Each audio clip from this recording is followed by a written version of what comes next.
Hey, Ken Flo, is this thing on? It's on now. It's on now. So that'll probably be fixed in post for you people on the audio side, but we're not going to make you wait live on the video side, where you might have just heard the show open in part for my NFL podcast with my twin brother, Jason Anik. Great to have you with us. Where else would you be on a Monday? We appreciate the piss out of you. It's Monday, July 28th. The year is 2025, episode 560 of the Anik Florian podcast. Today's episode of the Anik Florian podcast brought to you by DraftKings. DraftKings, the crown is yours. Ken Flo, you do not look home. I'm not asking you to necessarily lead with your whereabouts, but you don't look home. I am not home. Very astute observation. I am at the beach in South Carolina, kid. Pawleys Island. Oh, Pawleys Island, where incidentally Ken Flo was married in 2014, 15. You caught it. You nailed it, dude. Yeah. All right. So we have so much to get to. So much to get to. I did see Robert Whittaker wearing that black t-shirt that says just Reaper. I need one of those, but I did find myself looking for Rainier DeRitter merchandise on my way home from Florida. Went back down to Florida over the weekend. Some travel issues on the way back, but it is great to be with everyone. So tonight, Ken Flo, tonight's the night, right? We have a lot of mixed martial arts to get to, rest assured. The premiere of The Naked Gun in New York City. I will be there with my soon-to-be 14-year-old daughter, Riley. Very exciting for her to potentially be able to walk the red carpet. That's awesome. Yeah, I mean, I think a lot of the stuff that we did for the film, we did get an email from the director, Akiva Schaffer, that some of the stuff we did end up on the cutting room floor and perhaps will be repurposed later. But very excited to have a small cameo potentially in this film and excited to see it tonight with my daughter. We'll see the extent to which it's inappropriate for 13, almost 14-year-old eyeballs. But I think for a lot of our audience, they don't necessarily know about the Naked Gun films and Leslie Nielsen's just undeniable greatness as a comedic actor. Like, massive shoes to fill for Liam Neeson as I walk into this theater tonight.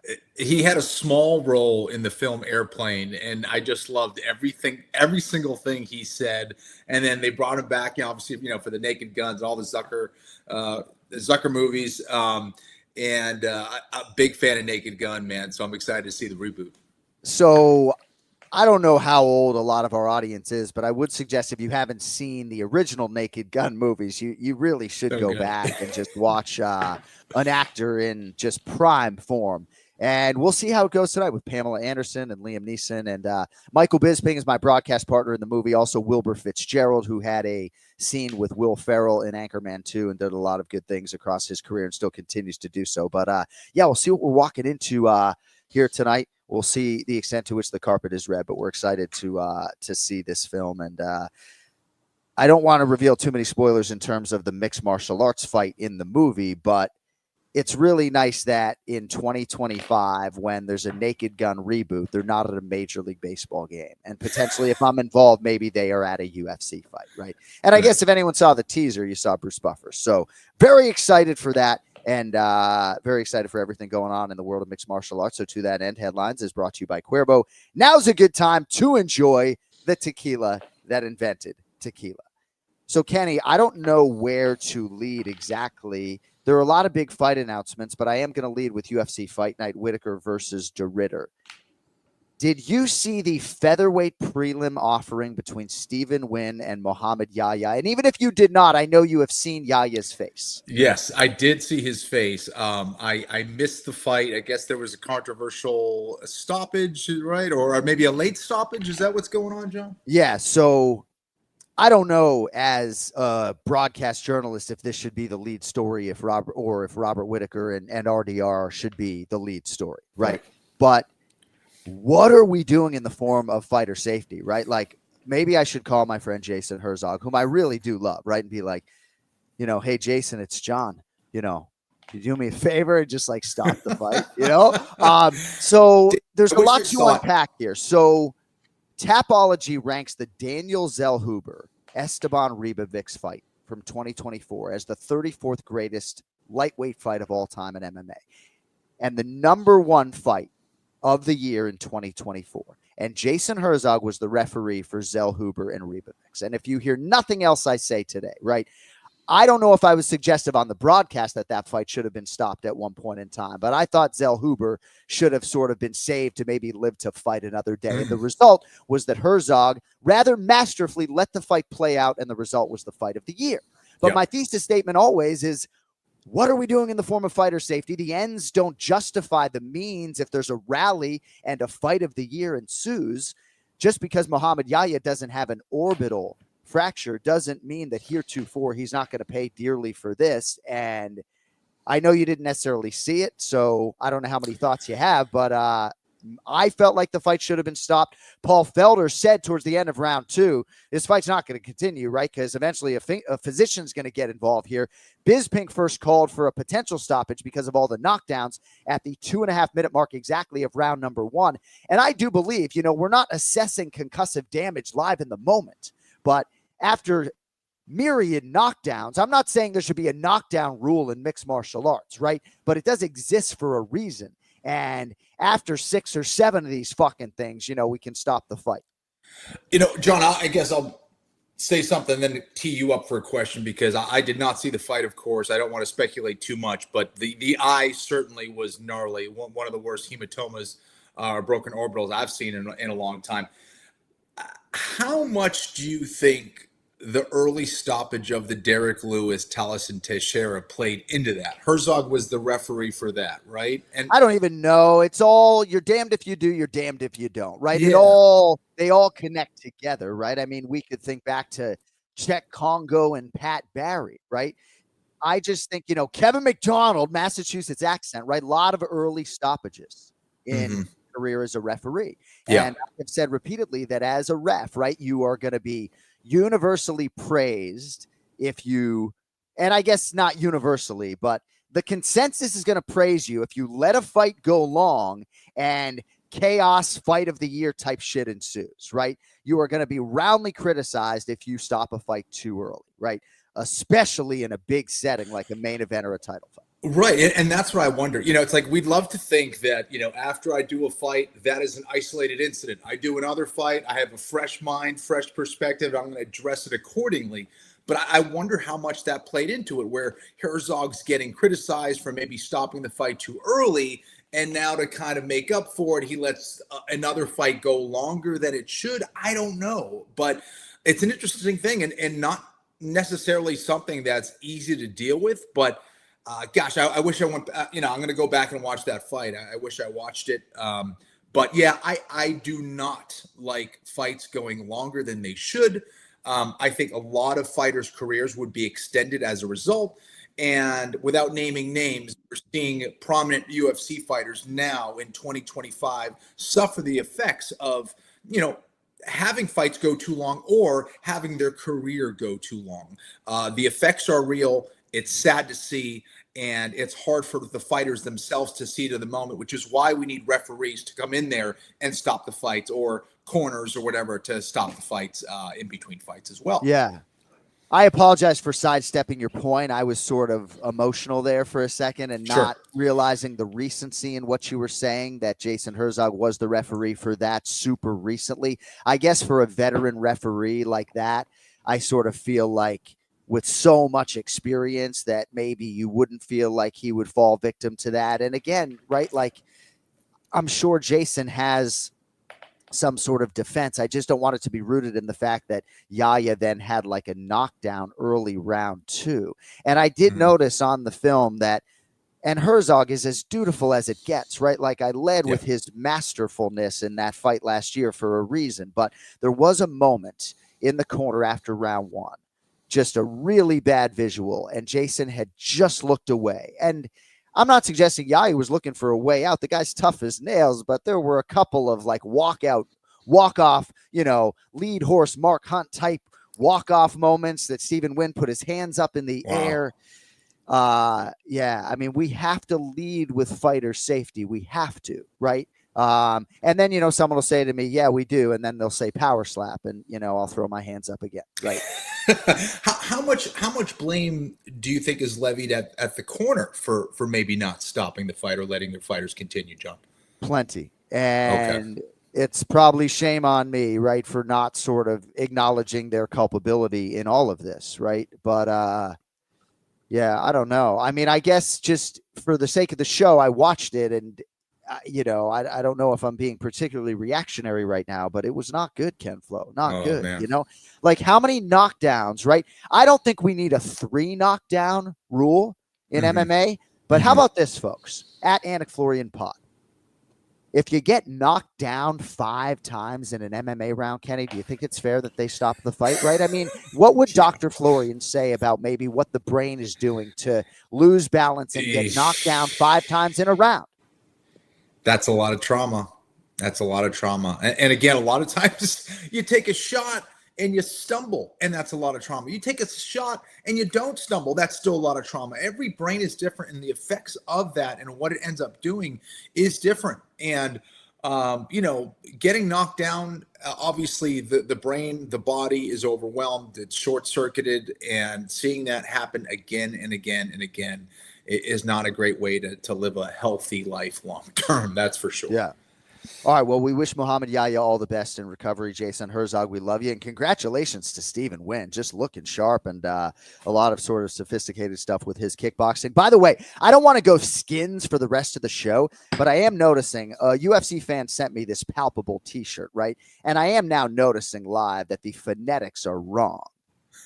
You have to have one syllable that you emphasize, right? So pal needs to be capitalized.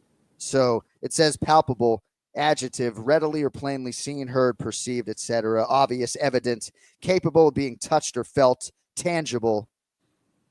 And then it says UFC fights, but yeah, palpable. There's the t-shirt. All right. So a lot to get to when it comes to this UFC Fight Night recap. And we do have Ray Longo coming up live in about 17 minutes. And I wonder if he's in China yet. I don't think he is.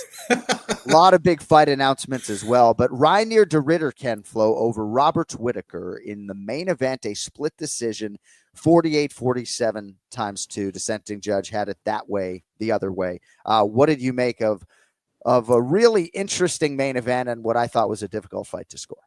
It was. I've said this time and time again in the past, especially in a lot of these pivotal fights that matter, that could determine a future contender or even a champion. Sometimes it's about just getting the damn thing done. It doesn't always have to be pretty, boy, but your main concern is getting the win. And I felt like that's what Reinier did. And I think his hunger was a little bit maybe more than Whittaker's, in that he was the guy moving forward. And there was a lot of people criticizing Reinier de Ridder, perhaps, with reason. But I think that if one fighter isn't doing a whole lot and the other fighter is moving forward and perhaps not doing a whole lot, but showing a certain level of aggression, then guess what? That person is probably going to get the round. And for me, I think that was the deciding factor.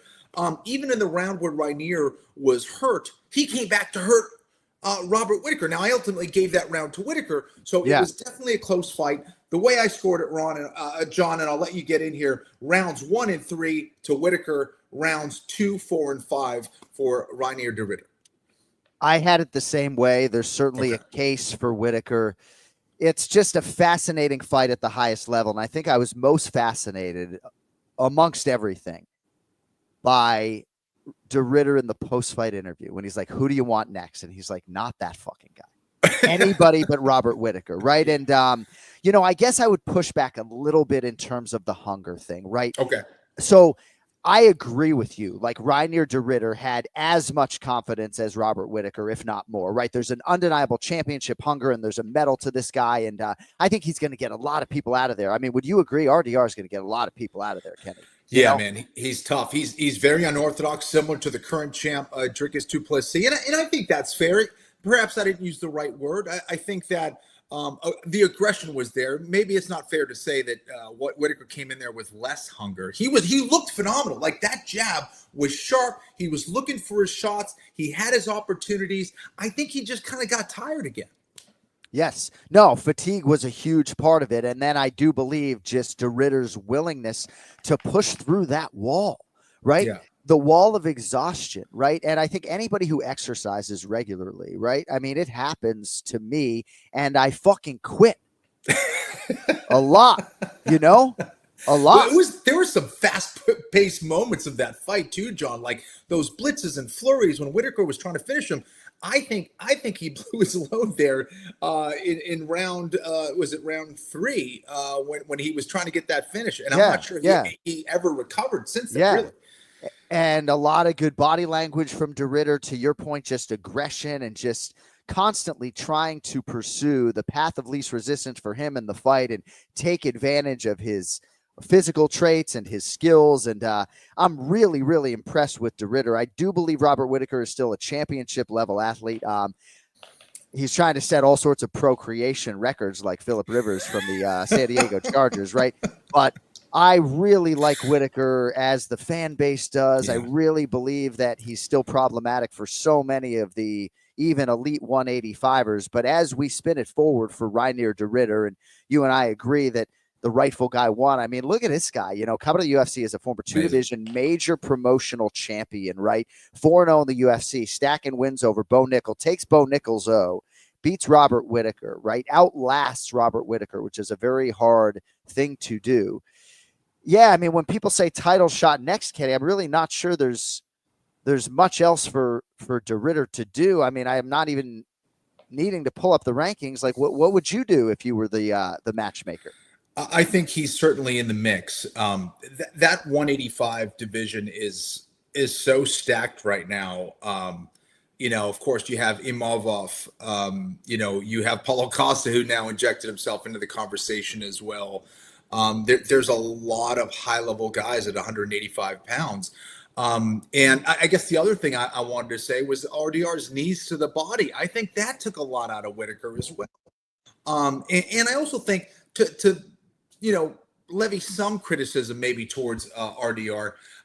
He was flinching and kind of turning away on some of those shots. Now, Whittaker's power is significant, but there's times where I'm like, oh man, is he going to get knocked down? And then he kind of would fire right back and get right back into the fight again. So his toughness is amazing. Maybe some of that speed and power he was not prepared for in Whittaker, but he still showed that toughness. And again, I would put him into the top 3 or 4 for sure in that division right now. And to do that early against, the pretty tough competition that he's had from the get-go in the UFC is extremely impressive. This was the first guy that he hasn't finished in a long time. So the calendar, I think, works for DeRitter. And I'm not necessarily fast-tracking the guy to a title fight, but I'm saying the championship belt in this division is on the line here in a couple of weeks. You have big names and former champions, right? Like Sean Strickland and Israel Adesanya, who I believe are unbooked right now. So we'll see what Khamzat Chimaev has to say about all of this against Dricus du Plessis. My younger brother, Dave, who refuses to be on camera. I mean, if I was 6 feet, I'd be trying to be on camera. But here's this guy showing up to a pay-per-view for the first time in half a decade. And he's getting, for me, what is the dream fight. Dricus du Plessis versus Khamzat Chimaev for the UFC middleweight championship, Kenny, right? I saw you smile. I mean, dude, bro, how, can you give me 15 seconds or 12? Like, what is going to happen in that first minute? Like, Khabib Nurmagomedov. And by the way, how about Petr Yan? Just like, he's the one guy I think who will go with Khabib, in some sort of way, shape, or form. But like, Khabib has come out and said that Khamzat should strike. And I agree, right? Like, Ilia Topuria doesn't wrestle and grapple because he's a human being, unlike his fellow Georgian Merab Dvalishvili, right? Like, if you're human, right, wrestling and grappling is more tiring than striking, right? Like, what is going to happen in that first minute between du Plessis and Chimaev? It's going to be insane. First of all, and Brian Petrie and I were talking about this, but Petrie was saying he's probably the best first-round fighter in UFC history, and he could be right. And people forget, we just saw him, crush the jaw of Robert Whittaker. Yes, he could do that as well. So he can take you down and maul you. He can submit you. And he can knock your ass out on the feet as well. And he can do it in a blink of an eye. That's how explosive Khamzat Chimaev is. And that could be a blessing and a curse. If DDP is able to survive the early rounds against that whirlwind juggernaut in Khamzat Chimaev, that's when the fight gets really interesting to me. And I said this, and I've been thinking about this a lot.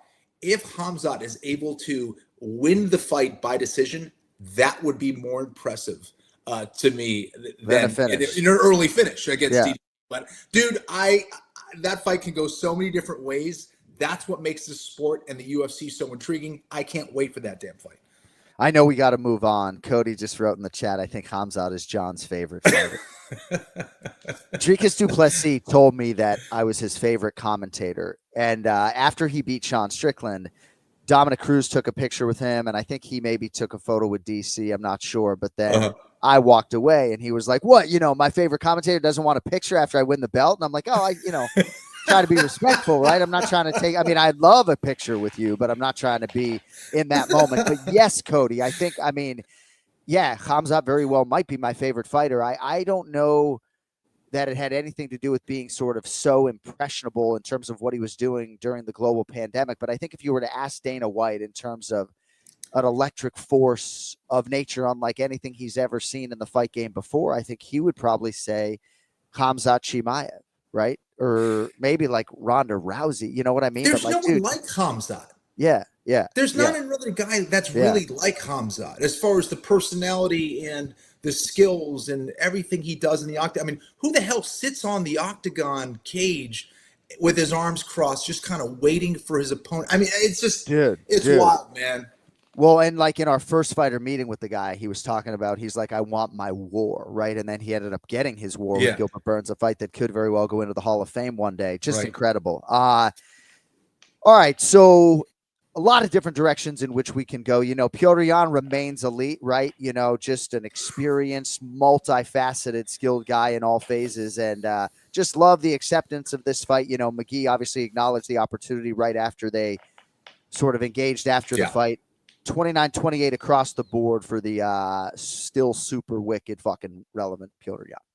Petrie Yan's a beast, man. And, I ended up picking Marcus McGee. I thought that it was going to be worth it, that their skill set was similar, but ultimately the experience level was it was not even close. Petrie Yan just was calm in a lot of those situations where Marcus McGee wasn't. I think McGee was showing that he wasn't as versatile as Petrie Yan as well. And I thought Marcus McGee actually squeezed out round 1, but round 2 and round 3, if you've watched Petrie Yan before, this guy gets stronger tends to get stronger as the fight goes on. And to me, the difference was versatility and experience in this fight. But he looked phenomenal, John. He's back. He's back, and he's got a lot of momentum because of it.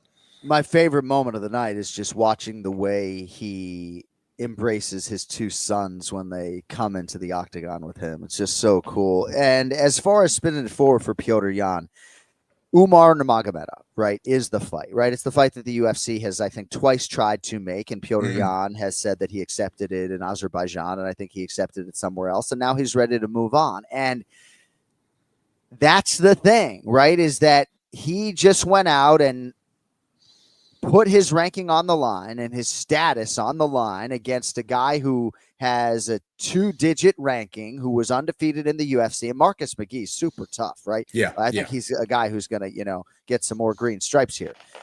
But now Petrie Yan has produced a win, right? And so now what? Petrie Yan's supposed to fight Umar in, wherever in November. It's like, no, right? Like I understand why the former undisputed champion is like, I went out and got my win. Right now, I think it's smart for him to pause and see what happens between Merab and Corey. Yeah, he's been very outspoken. I like that. Obviously, showing some confidence and demanding some respect. And Jan's the kind of guy that will fight anybody that is essentially offered to him. And this is not a knock on the guys from Dagestan, but they're definitely way more calculated, and perhaps that's why they have these pristine or close to pristine records, but they're way more careful in where they fight, who they fight, what moves they make, all that stuff. And it can be frustrating for some fans, and for Petrie Yan, I think he's kind of over it and ready to move on, as you said. Like, if I'm Petrie Yan, I'm like, have Sean O'Malley fight Umar, right? I just went out and got a win against a really tough guy, right? Like, there's just so much that goes into all of this, and just have a lot of respect for the way Petrie Yan has gone about his career. There have been some weird circumstances, Kenny, that he's had to deal with. And I think he was asked a question about his fighting prime and where he is relative to it. And Khabib Nurmagomedov maybe has an opinion that you can't have two fighting primes. And, you know, I think Jan's one of the few guys, he's so confident in his own skin that he's not deferential to the legendary Khabib, right? In that moment, he says, well, that's Khabib's opinion, but I'm chasing my own greatness here and trying to become a two-time undisputed UFC bantamweight champ. Yeah, and to give it some context as well on what he's done with some of these fighters. Again, as you mentioned, Jan, a former champion in that division, it can be hard to go on a losing streak, being at the top of the mountain, then going on this losing streak and having to fight your way back up and now be seen as kind of this regular dude. The reality is that he's a former champion. He had some bad luck, had some really tough fights, and to find that inner strength within him and to continue working on those skills to get better as a fighter is rare and difficult in this sport during this day and age. And to see him work his way back up, I think is really, really impressive and should be admired.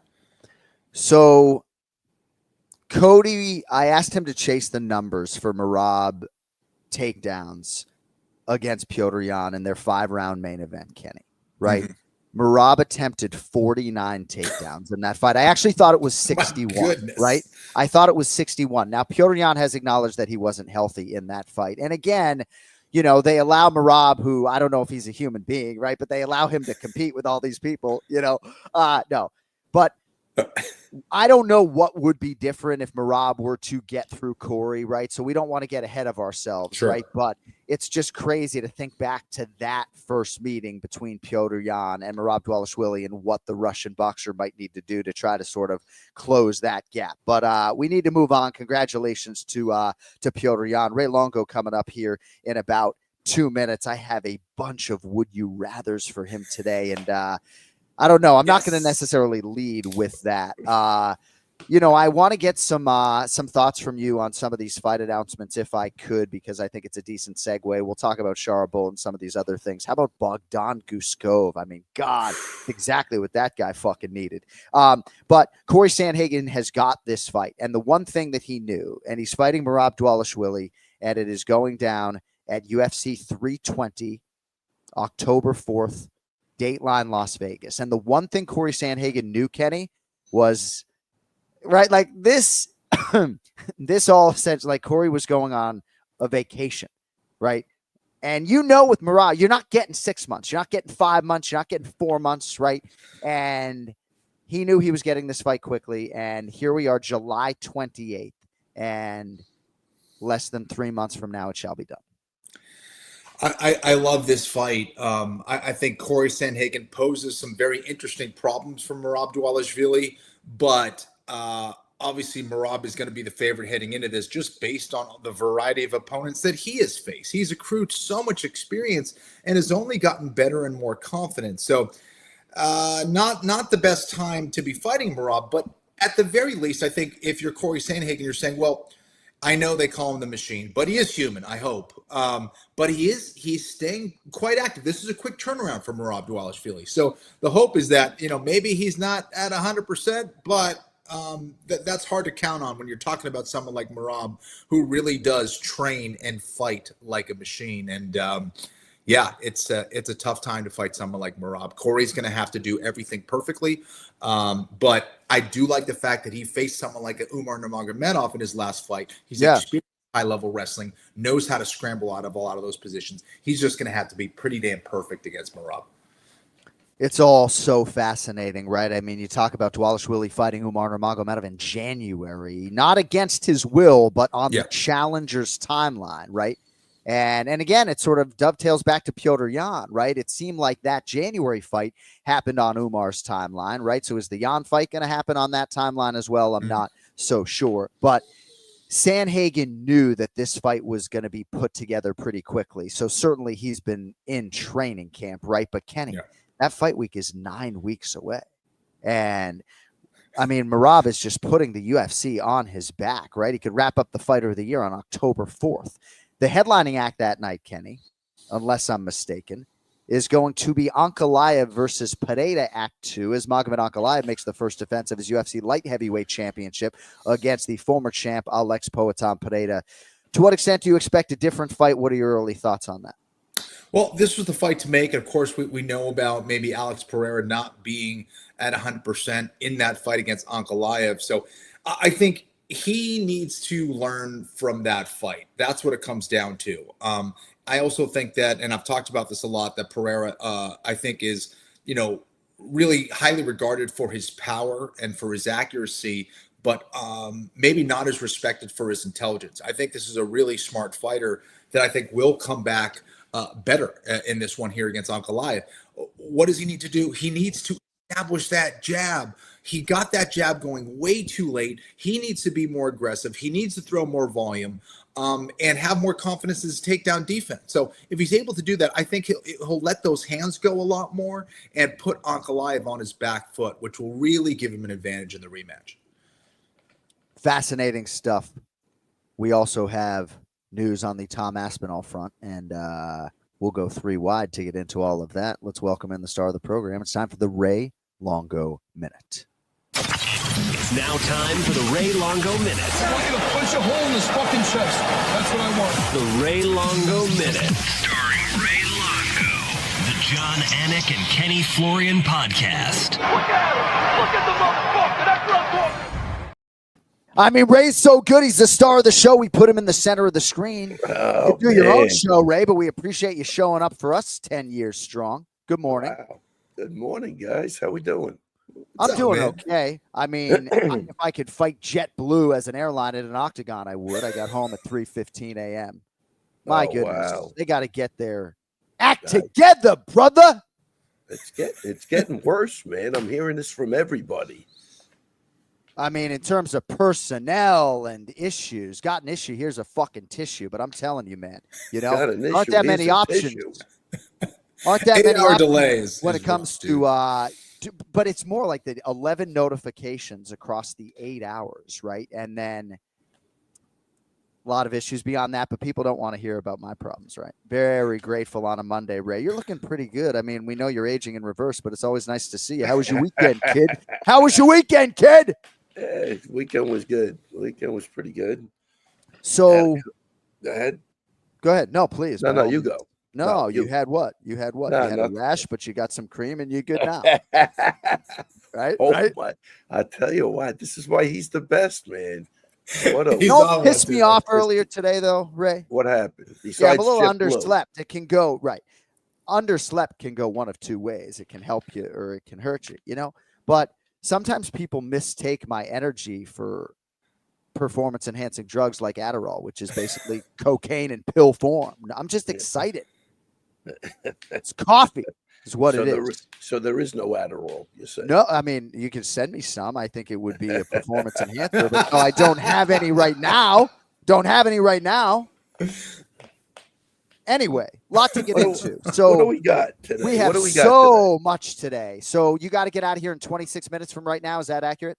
Yeah, probably. Okay. All right. Well, you tell us whenever you have to go. We're going to try to go pretty efficiently today because I have about 10 or 12 things to get into. So UFC 321, Aspinall versus Ciryl Gane is October 25th in Abu Dhabi. So we sort of said here on the Anik Florian podcast, we felt like the absolute latest we were going to see Tommy make the defense of this undisputed title was going to be October 25th. And he says, Ciryl Gane has gotten myriad opportunities. That has been now acknowledged by the undisputed champion. Kenny, I'd like to get your thoughts on this as well, right? But Ciryl Gane has gotten a lot of opportunities, and Tom sort of is ready to clear out this business. What do you make of this championship fight, Ray? Because I think skill for skill, probably the most competitive heavyweight fight that can be put together.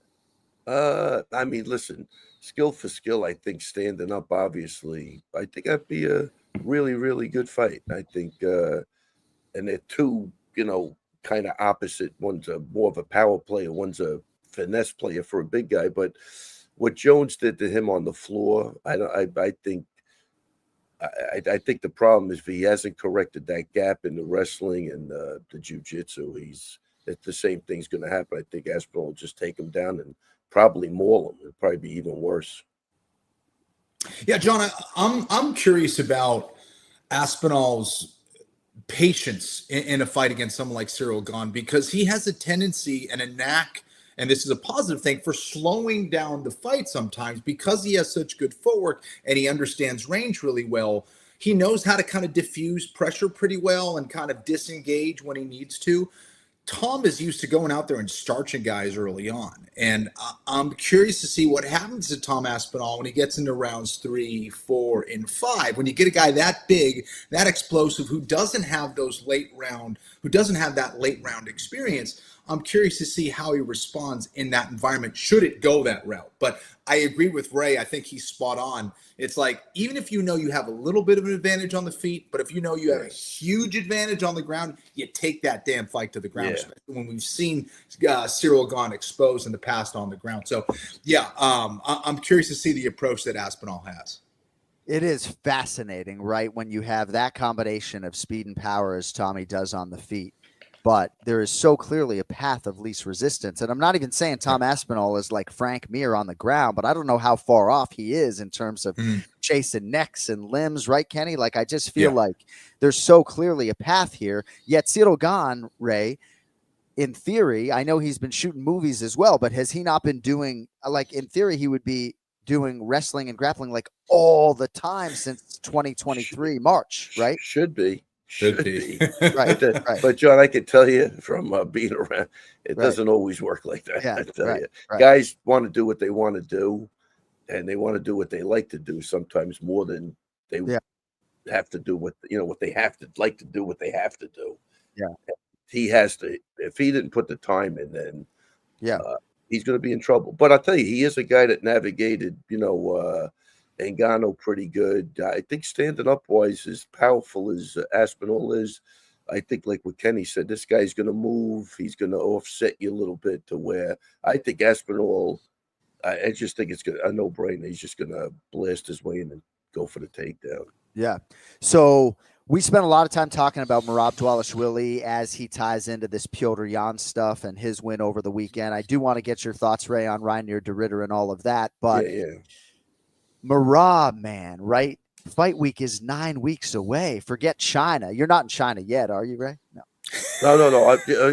I'm not going to China. Oh, that's right. That's right. Yeah, Sorry. I actually had a bad. Forgive me. No, that really worked out. You literally told your wife as soon as that fight was booked, like, we need a fucking vacation for November. I'm not going to fucking China. Azerbaijan. China.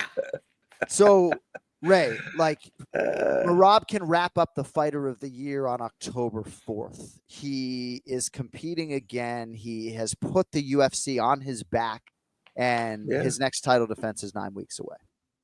Crazy. Okay, that's all I got. I mean, no. Look, I think that. Look, for me, I think the weekend is. Look, he's going to fight on the 4th. Aljo's wedding is on the 5th. I think it's going to be crazy. Oh yeah. Aljo's getting married October 5th. In Vegas. The day after. Oh, my gosh. Wow. That is... I think this is crazy. I think I love it. Yeah, I mean, I got bar mitzvah October 5th, 1991. It all makes sense. I can't wait to tell that to Aljo, who won't give a modicum of a shit. So... that is insane. I'm just digesting that now. I mean, these guys live on the same block. They're best friends. He's getting married to the amazing Rebecca the next day. Yeah. Wow. I mean, Merab is just, he isn't human. He's not. Yeah, I know. He is just. The guy's amazing. He's my idol. He's my hero. If I had to fill out a bio now and it said hero, I'd write fucking Merab Dvalishvili. Ray, you're not finding me as amusing today as Kenny. No. I'm thinking of Merab even the last couple of weeks ago when he was in. He's just hitting the bag, doing his thing. Nothing crazy. And then somebody, hey, you want to move around? He just starts breaking everybody down. It's almost like he could go from sleeping right into the octagon. Like, I'm sure that was the last thing on his mind. And he went in there and just terrorized everybody. I mean, he's just amazing, man. So real quick, I didn't intend to go long-winded on this, but Merab doesn't need to play mind games, right? But Corey Sandhagen sort of knew he was the number one contender after his last win and sort of was hoping that Merab would get through Sean O'Malley and make it clean. And it all has worked out for Corey Sandhagen, right? But he was about to go on a vacation in Hawaii with absolutely no joy for that vacation, right? Because you know that you're going to have to turn around quickly, and it's not a mind game, you know, but it's like you're not going to get a lot of time as a challenger to fight this guy. I can't believe how soon this fight is happening, you know. Yeah, it's funny too. You talk about mind games. I think Corey we were in the back, and I might be wrong on this because I wasn't really like in the car. I was just standing there. But when he was talking to Marab, and it was like 2 a.m, he said, I think he said this, and if he didn't, probably he could use it in his routine. But he goes, "Sarah, I gotta get going. I gotta go running." But he was, it was funny. Corey's attempt, he's got the dry sense of humor. Obviously, he's not, out in your face, but I thought it was hysterical. So I thought, I think he thought he was playing mind games, maybe in a funny way. But when you mention mind games, that's what I thought of. And I hope that story's accurate because I think that's what went down. I am curious after this fight, and I know we got to move the fuck on, but if we were to ask Corey Sandhagen, hey, December in Vegas, December 6th in Vegas, or November, Madison Square Garden, forgetting about taxes, would that have been a little bit more ideal? Because Merab fought June 7th, right? So, like, that's what I'm saying is, like, the champion defends his title, and 6 or 7 weeks later, they're like, hey, man, we'll see you in 9 weeks, right? Like, I don't know, June 7th to October 4th. I don't know how many weeks that is, right? But I do believe Sandhagen expected that this would be expedited, but not even this fast. That's all. Oh, I get it. Yeah. That's all. I mean, look, no matter when you ask that guy to fight, I think he's ready to go. And that might be a long time for him. I mean, he came out of that last fight totally fine. So it was like another day in the gym for him. Ray, what do you think of this main event between Whittaker and RDR? Who did you have winning, and what do you think of the fight? Again, listen, I had fights over the weekend, so everything I wasn't watching complete. I did watch that fight though. I thought Whittaker won the fight. I would have given him probably 1, 3, and 4. And I think you could even make a case for 5. Look, if it's not for Derrida's knee, I don't know. He 100 that kept him in the fight at least, but he's another example of. I mean, he's good, but he's so tough and determined that it just really overrides everything. But the optics, Kenny, of him getting jabbed and his head flying back and missing punches. I think Dean even made a comment on the like even when you're missing, it could. Persuade the judges that you're not looking good. And I agree. He's not the most aesthetic looking guy, obviously, but man, is he tough, determined. And I will say that rear knee is a major problem. He's got that down to where he can walk in, and if you're not ready for it, he could do some damage with it. I think he did. I think when he got him down in the second round, I think that's what did it. But I thought Whittaker won, Kenny. Yeah, I gotcha. No, and it was close. The only thing I would counter to Dean's point is that while that may be true as far as what may influence a referee, what may influence isn't what scores the fight. And I think there's a big difference. Yeah. But I think, Kenny, but we have to admit that those guys are human, and sometimes those differences. It never looks good when you're kind of flinching away. Right. And, I think that looks really bad, but because it makes it look like if you're scoring on damage, it makes it look like there's more damage than maybe another guy would make it look like if he got hit with a jab. So, I don't know. It was, but I close, like you say, close. I don't think anybody could complain, but I thought Whittaker did enough to win that fight.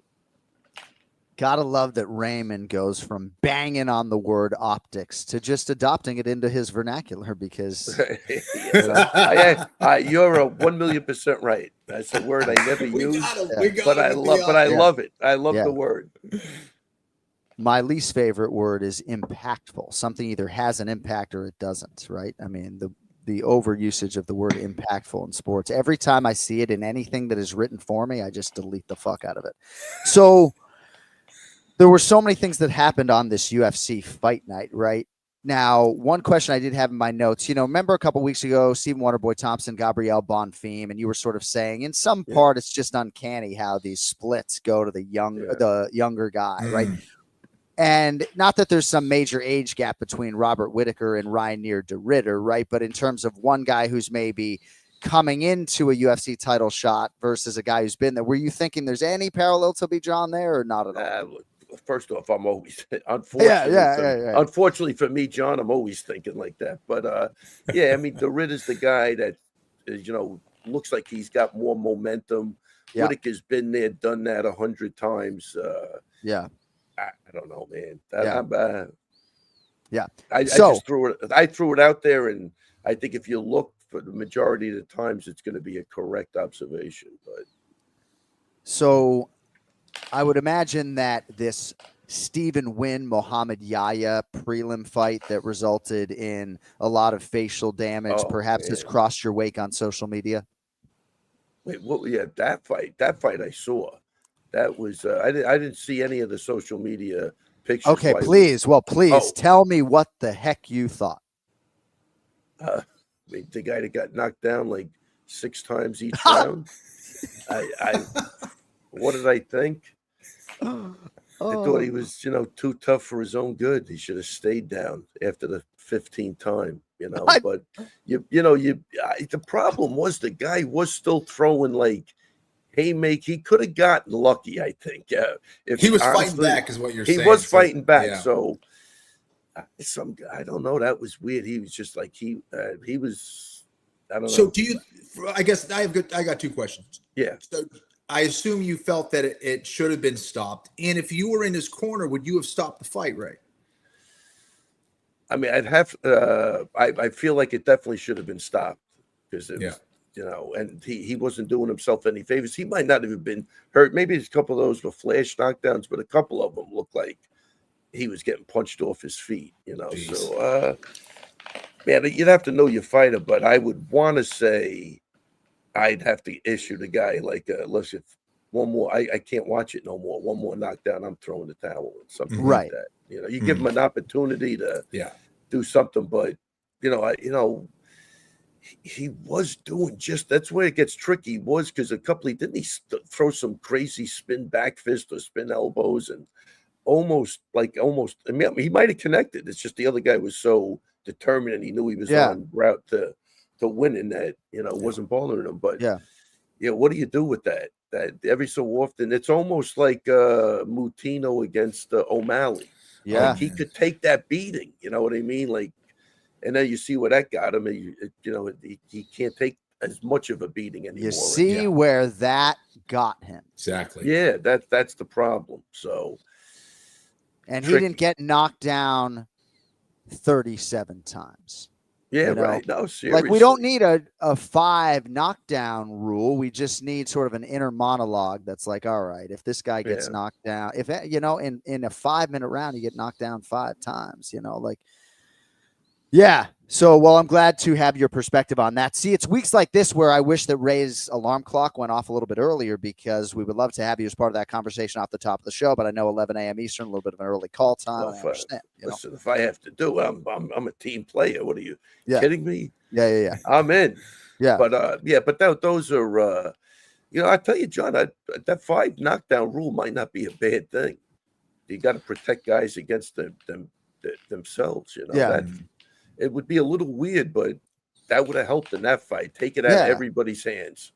Right. Right. So I wanted to ask you guys a question that I had in my notes about sort of fighting at the elite levels and staying ready, because we have a new co-main event for Chicago here in 19 days or so. UFC 319, Lerone Murphy versus Aaron Pico. So Pico, of course, was supposed to fight Movsar Evloev in Abu Dhabi. That did not happen because Evloev was forced to withdraw due to injury, right? And so in steps Lerone Murphy, who is undefeated and undeniably a contender. And I guess the question, Ray and Kenny, is just sort of about staying ready at the elite level, right? Because Aaron Pico is a determined man to win the undisputed title. And Kenny and Ray, he is of a mindset, it would appear, that he's going to be ready for the next year, almost for whatever high-profile spot materializes, weight cut hard or otherwise, and credit to Lerone Murphy as well. But what are your thoughts on sort of what you might need to do in the current climate of MMA to try to get a title fight at, say, 35, 45, 55, or 70? Yeah, I guess for me, I was always training. I never understood camps. I just kind of would train throughout the year. And I think that's the way you got to do it. If you're a professional, you should be training all the time. Now, being fight ready is still a different thing, but there are guys out there that's like, whenever I get a fight is when I start training. I don't agree with that. I think you got to be ready. But I think as a, pro fighter, I think you need, a solid 2 weeks as far as a conditioning camp to really get ready. I think that's probably the minimum maybe for me to make sure I'm going to be as in good shape as possible. But because you're doing your conditioning, but as far as being 5-round ready or 3-round ready, that's a little bit of a different thing as far as how you approach conditioning, the way I did anyway. So I think Lerone Murphy's probably taking this at the right time and probably maybe trying to do a UFC a favor since maybe fans didn't love his last fight. I like it. But yeah, I know with the guys that, listen, you have to be in the gym all the time. If you're that's what Merab does, though. That's the secret. He's training, and it might be hard for other guys, but it's not hard for him. He enjoys it, and that's the way he's going to train, and it's gotten him this far, and I wouldn't change a damn thing about it. But I know when I get guys, I got certain conditioning protocols. I'm not going to kill them because it's not fight time where you want to try to really rev them up, peak them, just to keep them in there. So if they do get a last minute or something, they know they've been doing something, and you know what I mean. So I'm definitely very conscious of that with certain people. I got this, Dylan Montello. I mean, I told him yesterday he sparred last night, and I was like, dude, he doesn't even have a fight coming up, but he's doing all the protocols, and I go, dude, you're ready to go. Like I can't even believe this is the best like I've seen you look. And it could be because there's no pressure of a fight too. And he's got a lot on his plate with, kids and stuff like that. But you have to stay ready. I mean, he thinks something's going to come, and he's, whatever. And you just have to. And if you don't really deserve to be there. It's that simple.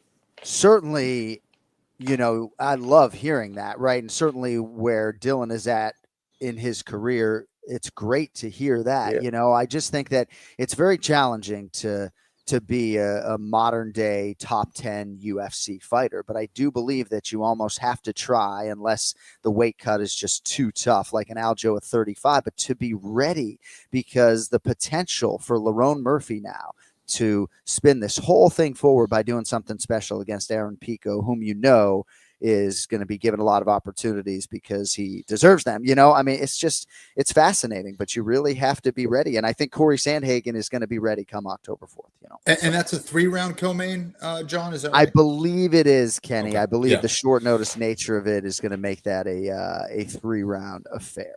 And the problem too, like what Kenny said, for the guys that they're just training when they have a camp, when they get those short notices, they're just mentally they can't do it. Like they're mentally so ingrained in that. But like, if you're just training, like even Aljo is always in the gym. He's always teaching somebody. He could, like, now mentally he might not want to, but I'm telling you, as a coach, he could jump in there with anybody at any time. You could see it in sparring. It's not, he's not going to have a problem. Now mentally he might go, I needed to do this, and that. A lot of guys I'm not saying superstitious, but they know they have their routines. Right. Some guys don't care, but it depends. But Aljo, I think he'd go in there anytime with anybody. Well, imagine, hold his own.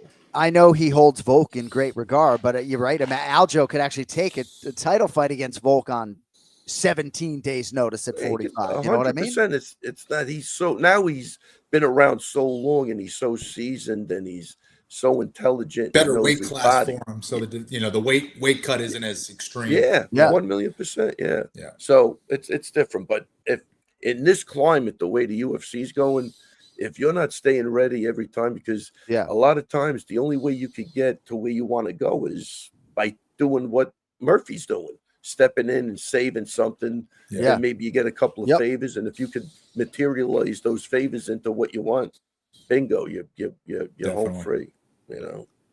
Ray Longo Minute live on the Anik Florian podcast. Thanks to everybody joining us live on YouTube, on the DraftKings Network, wherever you are watching the show or listening. We appreciate that. Ray, would you rather sleep in a doghouse or let stray dogs sleep in your bed?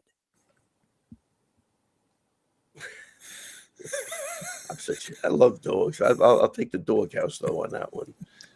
I wouldn't be opposed to. I don't think I'd be opposed to either. Kenny, obviously, with hip escapes and everything else, could probably roll himself up into a nice little ball. I know you'd be in the doghouse, Kenny. No strays in your bed or what? Probably no stray. I'm a little bit of a clean freak, so yeah, right. I go into the doghouse. Yeah. Ray, would you rather be chronically underdressed or overdressed? Overdressed. No way, Kenny. Underdressed or overdressed chronically? God, I was pretty underdressed. I went out to dinner last night with my wife, and I was definitely underdressed. So these days, I feel like with the kids and everything, I'm always underdressed now. I'm just like a slob. Dude, I'm a certifiable bum. That's the reason for the question. My kids are embarrassed. Like now, I'm at least trying to match my pajamas. I wear wind pants every day.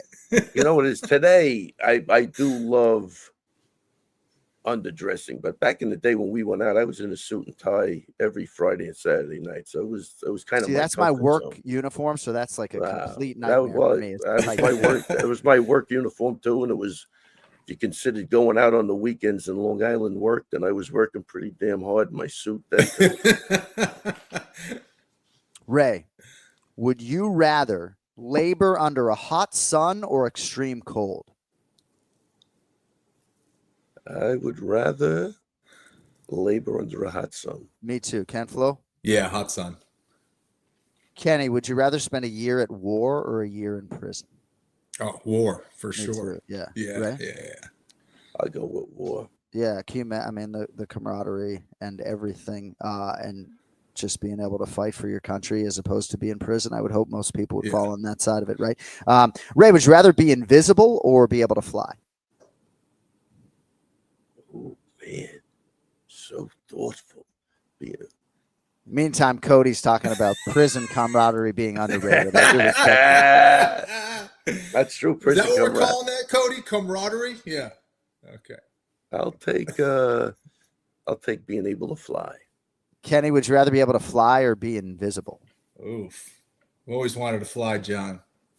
Oh shit. But don't you do those flying? Do you ever had a flying dream, dude? I mean, come on. Yeah, no, I mean that's fair, right? But if you're invisible, you could do a lot of different things, They can't stop your arm bar if you're invisible. Remember that. That's true. Doesn't Hicks and Gracie have invisible jujitsu? Yeah, yeah. Hey, Ray, would you rather have a third ear or a third eye? These are good today. No, I mean, I think these are pretty good. Third ear or a third eye, Ray Longo, on a Monday? I'm going to say a third ear. Kenny? I'll take a third eye. Yeah, I mean, what do we do? I mean, put it in the back of my head. I mean, can we give Michael Bisping a third eye? Sharp Bullet. Wow. Sharp Bullet, a third eye. Ray, would you rather? He's going straight to hell. Guys, Bisping's going to get him. Bisping's going to get him. That's just my inner monologue that I'm bringing to the masses. I love Michael dearly. As do we all. He's my my broadcast partner in The Naked Gun, which premieres August 1st. Hopefully people will go out and support the film in theaters. I got the premiere tonight, Ray, with my daughter in New York City. Sarah might be there. He's doing something really? With it. He's going to see, unless there's another screening. Does it open tonight or? Yeah. No, there's a premiere. So you tell me I'm going to see Maddie tonight? That's amazing. He's definitely seeing that movie this week. I don't know what they said. I bet he'll have a vape pen in his pocket. All right. Hey, Ray, would you rather date someone with bad breath or bad manners? Ooh. Oh, I got to tell you, bad manners. Kenny? See, I've been trying to affect change with the bad breath because nothing I can't stand more. I hate like tactlessness. Like I like people who are tactful and have good manners. Please and thank you doesn't even begin to describe it. So for me, I would rather bad breath. Oh man, I can't get past the bad breath. Impossible. That's tough. I'm out. I'm out. I can't answer. They're both acceptable. All right. Ray, would you rather stay in during a snow day or build a fort? Or in Brazil, they might say a fort. Ha! Fort. A forte. Man, like I built a fort. Yeah, get outside, Ray. And our last question today with the great Ray Longo, whose time we respect greatly. Would you rather always have BO, always have body odor, and not know it, or always smell BO on everyone else? Wow. That's not. Wait, what? It's a terrible question. You don't have to answer that one. Yeah, that's a tough one, man. Yeah. Hey, have a great day and have a great day and a better evening. We love you. That's Anything it, else before we let guys. you go? We're out. It's over. So it went quickly today. Does that mean you enjoyed yourself? Oh, I always enjoy myself. I'm coming on at 11 next week. All right, we'll see you off the top of the show next Monday. Have a great day. We'll see you You're the soon. man, Ray. Take it easy, guys. Future UFC Hall of Famer Ray Longo, coach to the stars, with us here every week, dating to 2015. Would you rather have telekinesis? Telekinesis. Jesus Christ.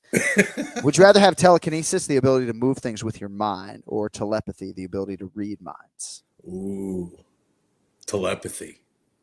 Yeah, it's read minds, right? Yeah. Would you rather get away with a terrible crime but live in fear of someone discovering it? Who wants that? Ooh. Or go to prison for 3 years for a crime you didn't commit? Oh, gosh. Brutal. I'd go to prison for 3 years for a crime I didn't commit, right? And I would just get absolutely fucking shredsky in prison and hopefully they don't beat me up or do anything crazy. But doing a terrible crime, like I don't want to be the committer of it. Yeah, terrible question. Maybe we should. Oh, gosh. You don't have to answer. I'm stressed thinking about it. You know? All right. Well, maybe for next week, you guys can present me with some of these because I'm happy to answer them. All right. Pronunciation of the week is brought to you by Total Wireless, the official wireless provider of UFC. Get unlimited data that will not slow you down. So we got a couple files today. We're going to start with the man whose name I actually uttered on the program earlier today. The man who fought Daniel Zellhuber and won that epic fight of the year at Sphere. So I think actually Rogan suggested that was the best MMA fight he had ever seen. We mentioned #1 on Tapology for Fight of the Year in 2024, 34th greatest lightweight fight of all time, according to them. Kenny, first name is like Esteban, but how do we pronounce this name? Nobody does it better than you. Ribovics. I know this is a repeat. I want to hear it again. Cody, you can bang that file. Esteban Ribovics. Oh, Ribovics. Esteban Ribovics. Ooh. No. You have I said it, right? Ribovics. Yeah. So, and then Cody, I am going to have you go to this other file now. We've played this one before. We had a hard time, me and the producers, determining this one. Kevin Vallejos, it looks like, right? Vallejos. He's competing in the featherweight main card opener this weekend, UFC Fight Night. Albazi versus Taira, if in fact that main event holds. But Danny Silva versus Kevin Vallejos, or so it looks. But listen to this beautiful man pronounce his name. Kevin Vallejos. Kevin Vallejos. Kenny, can you say that? Vallejos. Right, it sounds like sometimes a B. You'll hear the V sound like a B, and then the Y in certain regions will be J. So he's got that Argentinian accent going. All right, here are the new fights as we transition here shortly in about a minute to UFC Fight Night. That is no longer Albazi versus Taira. So Albazi removed from his flyweight main event with Tatsuro Taira. Replacing him is the road to UFC flyweight winner Hyun-Sung Park, looking to extend his 9-fight finishing streak. This kid can fight. That's exciting. Andre Lima has been removed from his flyweight bout with Felipe Bunez. Well, there's some other notables on this fight card, but your new main event is Tatsuro Taira versus Hyun-Sung Park. We are digesting that news live, so we will not give you a main event prediction, but we will get to the picks here coming up in about a minute or so. But there is nothing that says summer, like long days, clutch plays, and firing off a few wagers on the game. All of it with DraftKings Sportsbook. Baseball is the sport upon which I bet the most. I bet it every day all summer long. It's easy. Oftentimes, I'm just picking a guy to hit a home run proposition. You can hammer some live odds mid-game or just ride with your squad and hope for the best on the straight wager front. Perhaps parlays are your thing. I'm swinging it okay with baseball. The last week hasn't been great, but we do have a special offer, as we often do for first-timers, on the DraftKings Sportsbook application. New DraftKings customers, bet $5 and get $150 in bonus bets instantly. All you need to do is download the DraftKings Sportsbook app. Use the code AFPOD. That is code AFPOD for new customers. Get $150 in bonus bets instantly when you bet just $5 only on DraftKings. The crown is yours. Gambling problem? Call 1-800-GAMBLER in New York, 877-8-HOPE-NY, or text HOPE-NY. In Connecticut, help is available for problem gambling. Call 888-789-7777 or visit ccpg.org. Please play responsibly on behalf of Boot Hill Casino and Resort in Kansas. 21 plus, age and eligibility varies by jurisdiction. Void in Ontario. Bonus bets expire 7 days after issuance. For additional terms and responsible gaming resources, see dkng.co/audio.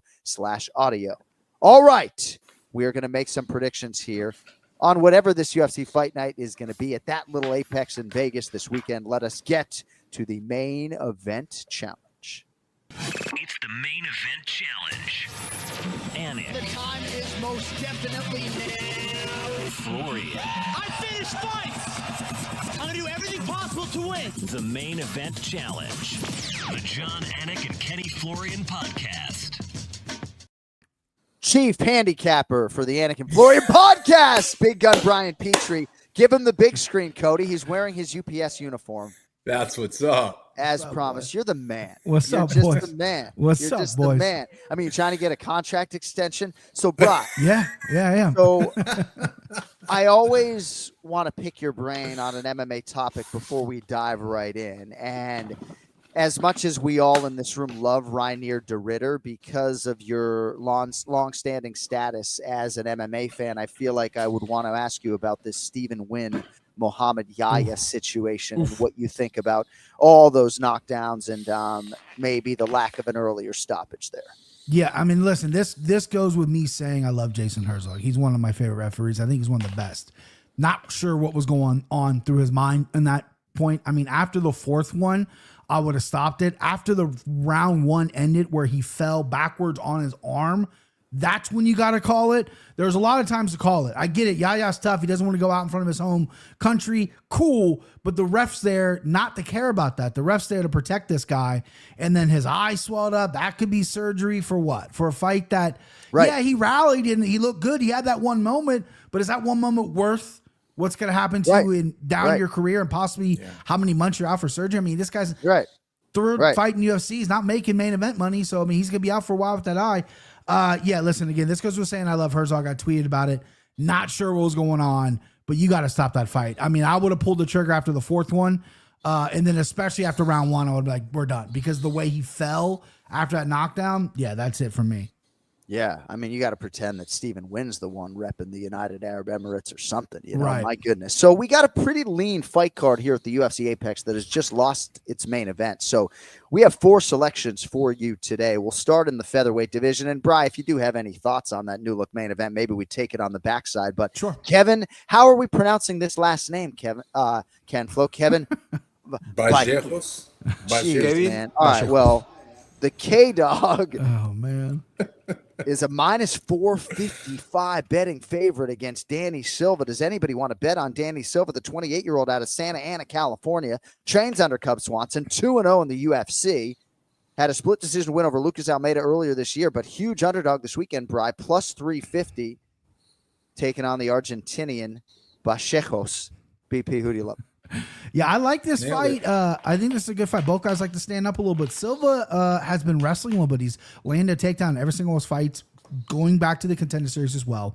He's a well-rounded guy, but, you know, he likes to flaunt. He likes to talk on his Instagram. His coaches are saying he's got the best hands in the UFC. He's the best boxer in the UFC. We have yet to prove it. He's coming off 2 split decision wins.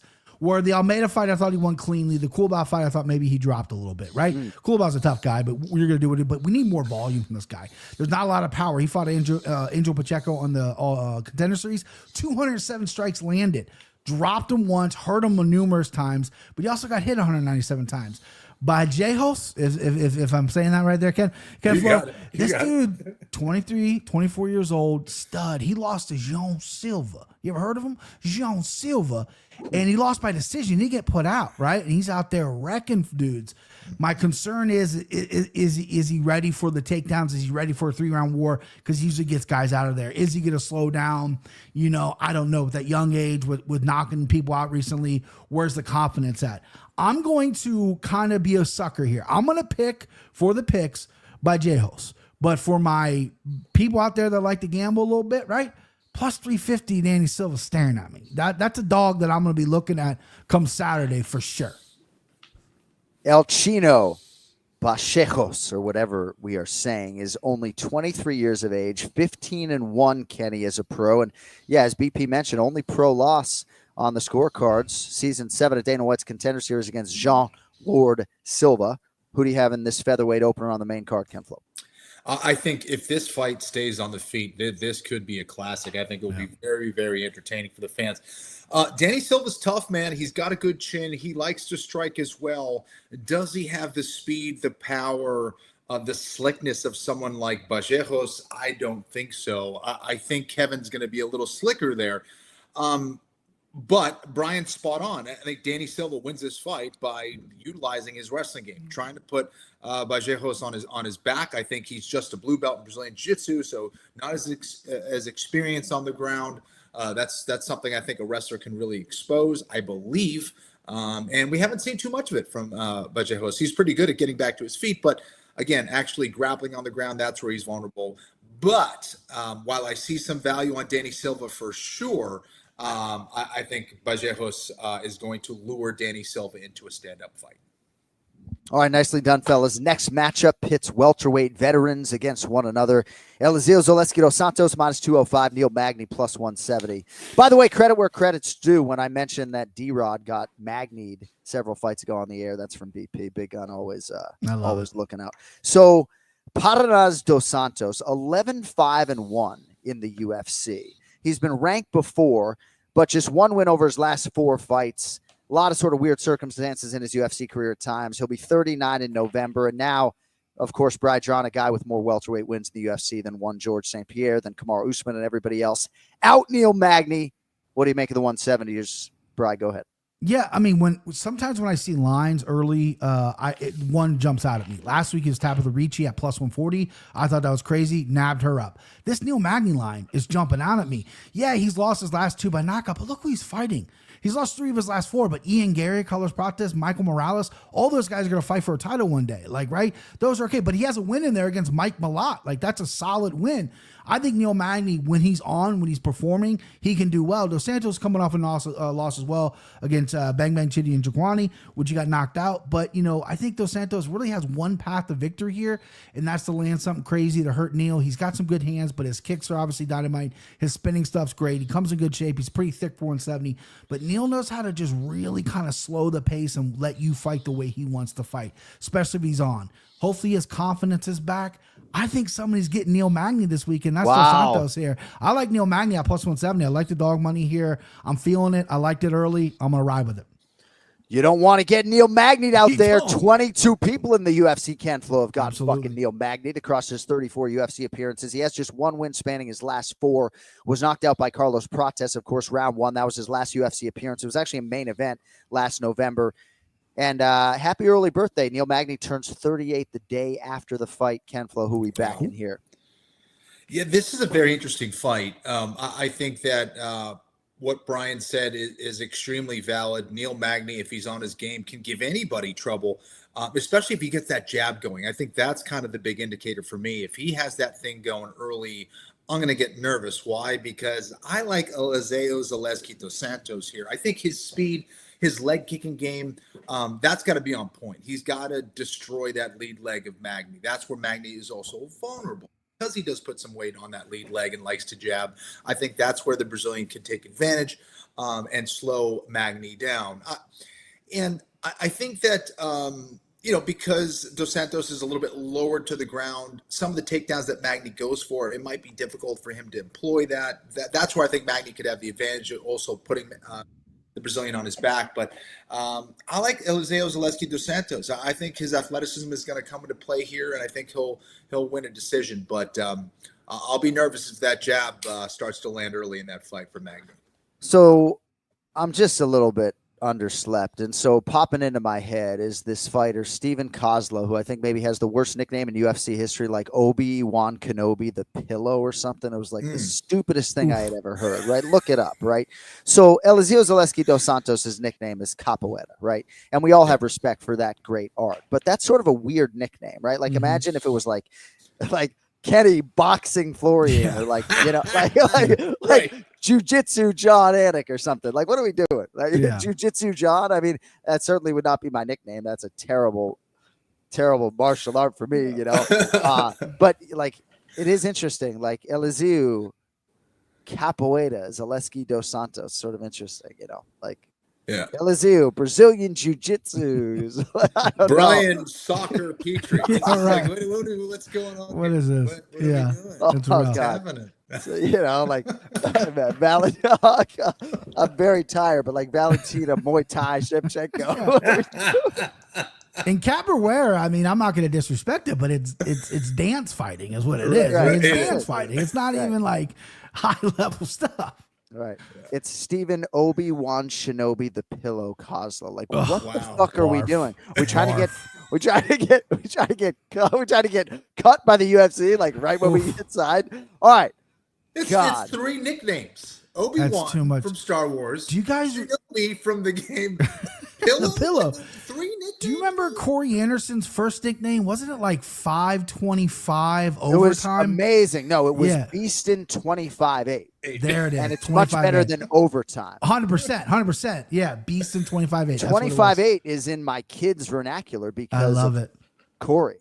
No, he got rid of an objectively amazing nickname, Corey Beastin 25-8 Anderson. And it's like perfect for him because he works so goddamn hard. Right. He's literally beasting more hours than there are in the fucking day and more days than there are in the week. He's and then manipulating time. Right. The guy goes from manipulating time to be like overtime, you know? Unreal.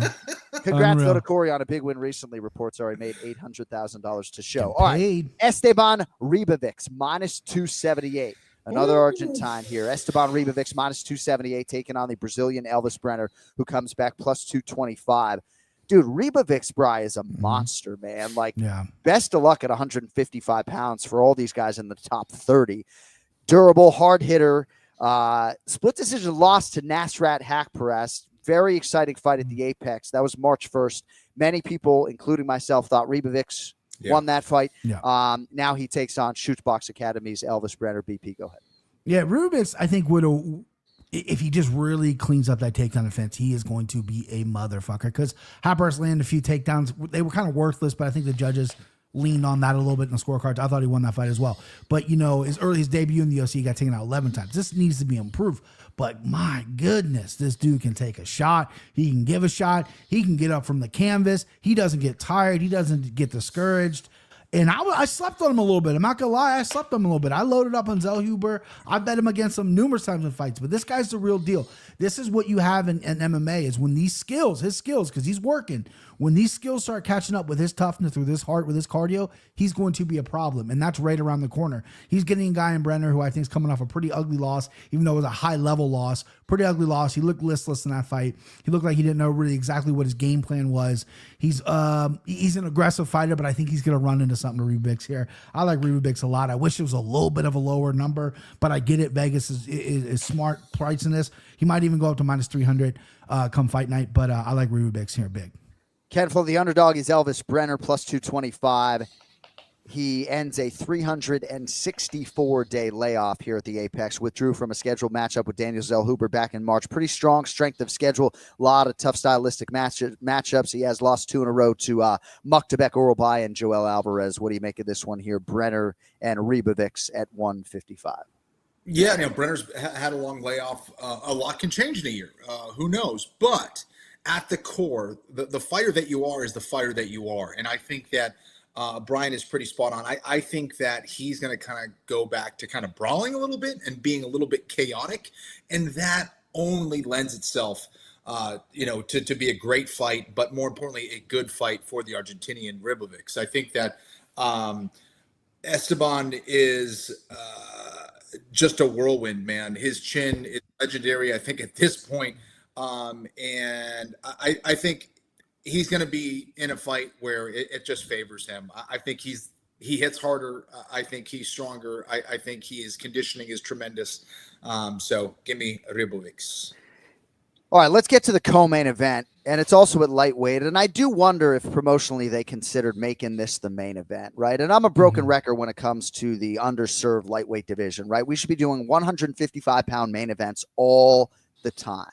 And I understand Tatsuro Taira is the man on the marquee here, right? And to keep it that way, I think is just cleaner. But, don't tell me that Mateusz Rebecki and Chris Duncan are small names and like undeserving of getting that type of promotion on short notice, because they are. Rebecki and Duncan, both 4-1 in the UFC. Rebecki minus 205, Bry. Duncan plus 170. If it's not Scottish, it's crap. Who do you have in the comment? I can't believe how many times I said, if you're not Dutch, you're not much this weekend with the RDR, because I had money on RDR.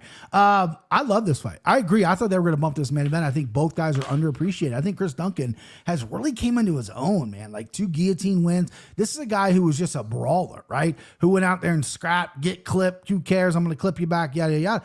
He's got some grappling. He's tough. He's in shape too. He's big for this division. And Rebecki, this guy ran into Diego Ferrer. I think he was like, oh shit, okay, this is the level I'm at.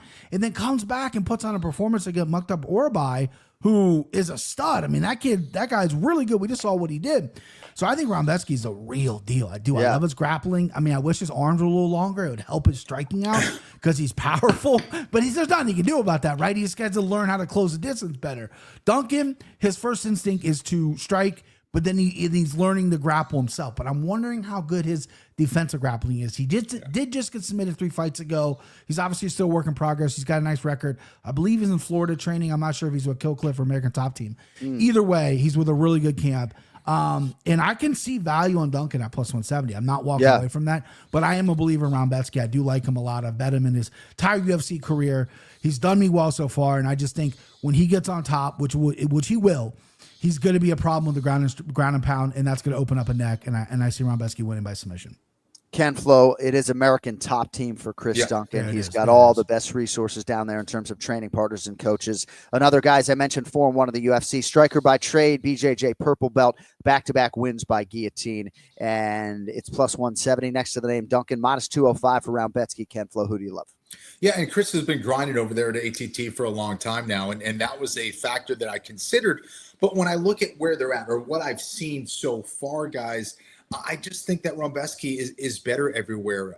Maybe not by a whole lot, but I just think he's better everywhere. I think he hits harder. I think he's a little bit more athletic. I think he's faster. I think he's the better grappler.